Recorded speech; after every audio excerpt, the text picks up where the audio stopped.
Myslím, že sme tu, ale...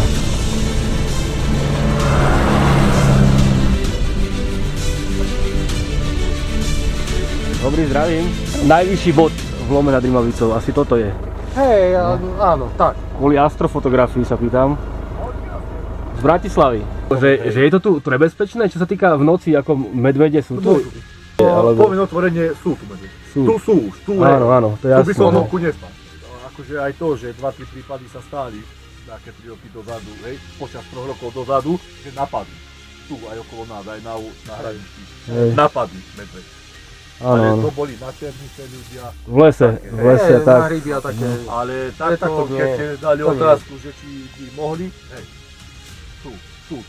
Aj vlky inak boli. Aj vlky? Áno, minulý rok ešte vlky videli, aj strelili ovce aj tam.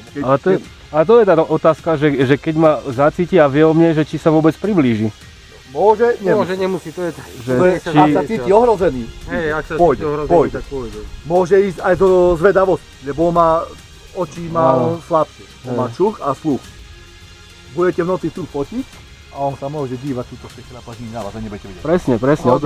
A odíde. Keď sa nebude cítiť ohrozený, to nečíma, možno, že odíde. Ale možno, že bude zvedavý a príde buchnúť ľavou, alebo skúsiť, čo je. Dobre. Však rád som pokecal. Majte sa. Teším ma. Do stredu s Slovákmi. Hej, presne tak.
Zatiaľ je kľud, je niečo okolo 1.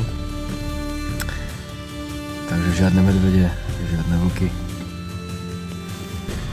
Nechcem moc svietiť na fotoaparát, ale tak na chvíľku môžem ukázať.